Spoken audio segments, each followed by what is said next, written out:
पर्दा जो है केवल मुख ढकने का ही काम थोड़े करता है। क्या हमने एक संकेत किया, छाती को ढकने का काम भी करता है पर्दा। घूंघट जिसको कहते हैं उसी का नाम पर्दा तो नहीं है ना। हम यह वस्त्र पहने, इसने क्या किया है, सर्दी से रक्षा, गर्मी से रक्षा के दृष्टि से वस्त्र की आवश्यकता है। शील की रक्षा की दृष्टि से देवियों के इस अंग को ढकने की आवश्यकता है।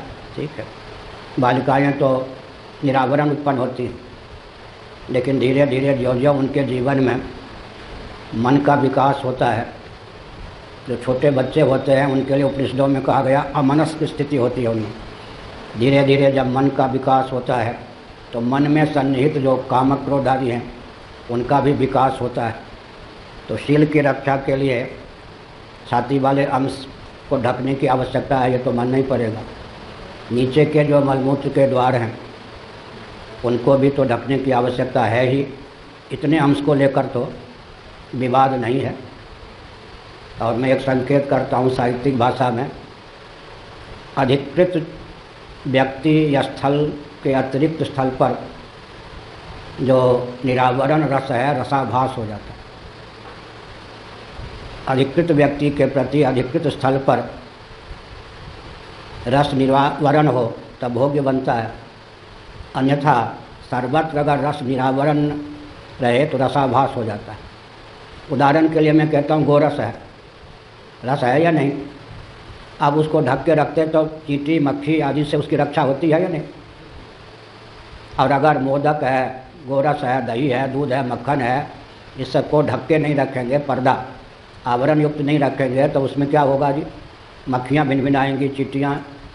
इसीलिए अच्छा लोगों की दृष्टि पड़ेगी तो भी उसमें विकृति आवेगी। यहाँ रबड़ी 1 किलो ला के रख दें, भले ही किसी को न चखावे, प्रायः जितने रबड़ी के रसिक हैं सबके द्वारा रबड़ी झूठी हो जाएगी या नहीं? मन से सब आस्वादन कर लेंगे। तो हमने एक संकेत किया, निरावरण रस रसाभास हो जाता है। इसलिए उचित स्थल पर उचित समय में उचित पात्र के प्रति ही रस निरावरण हो सकता है, अन्यत्र नहीं। अब रह गई मुख की बात। इतने से इसी को लेकर तो आपत्ति हो सकती है। अब हाथ में भी यहाँ तक कोई, पहले तो यहाँ तक रखते थे, यहाँ तक कोई रख ले, लेकिन जो गोपनीय अंग हैं स्वास्थ्य की दृष्टि से भी, शील रक्षा की दृष्टि से भी उनको तो ढकने की आवश्यकता है। अब सबसे ऊंची बात यह है कि जो साग भाजी कहते हैं, तोरई आदि है, इसको फुटपाथ पर भी रखकर व्यक्ति बेच लेते हैं। तो हीरे जवाहरात रत्न, तिजौरी के अंदर तिजौरी के अंदर तिजौरी, कभी हीरे जवाहरात मणि माणिक के नहीं शिकायत करते कि हमारा अपमान है, उनका सम्मान है या अपमान। साग पत्ते को फुटपाथ पर, मैंने तो दिल्ली में अध्ययन किया है, पंजाबी पहले 1 करोड़पति नहीं होते थे, अब तो दूसरा रूप चला है। वो फुटपाथ पर एक कपड़ा बिछाकर बैगन आदि बेचते थे।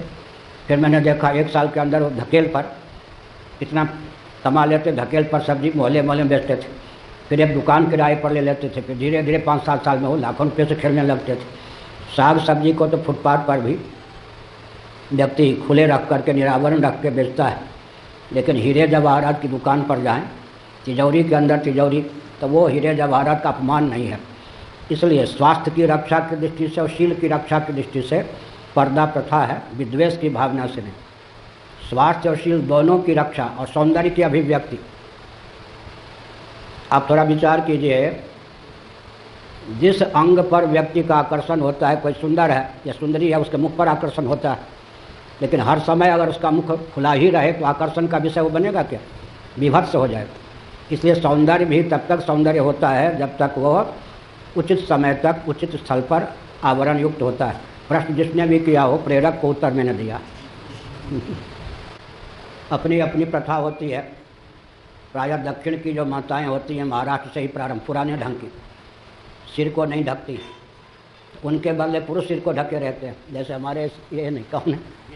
अच्छा ये है। समझ गए ना? अच्छा, दक्षिण की जो माताएं, पुरानी प्रथा थी, वो लांग लगाती हैं, देखा है? महाराष्ट्र छत्तीसगढ़ में भी कुछ अंश में था पहले, पुरुष तहमत पहनते हैं। समझ गए ना? कोई ना कोई तो लेगा ना बदले में।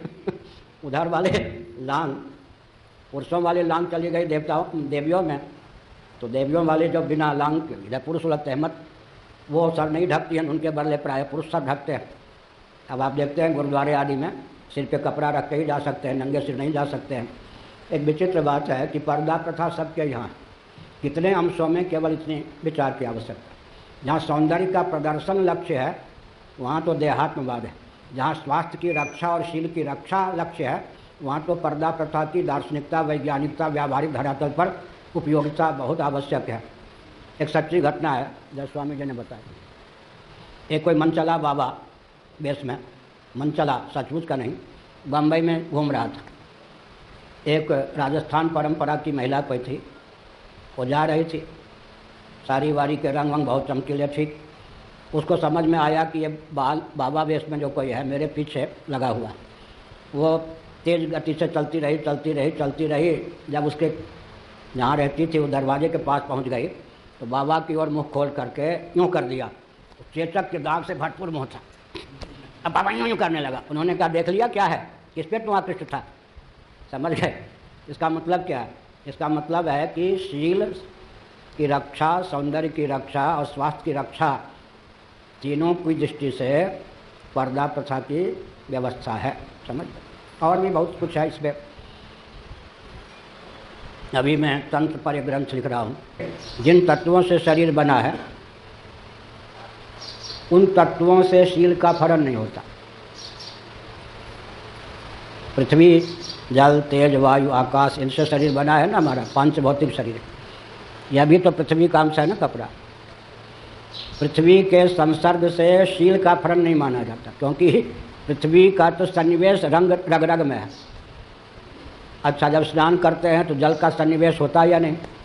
लेकिन जल चूँकि शरीर को बनाने में एक साधन है, मैटर है, उपादान है, उससे शील का फलन नहीं होता। अच्छा, तेज, ऊष्मा, सूर्य की रश्मियाँ पड़ती हैं, वायु, आकाश, जिन तत्वों से यह शरीर बना है उन तत्वों से शील का फलन नहीं होता।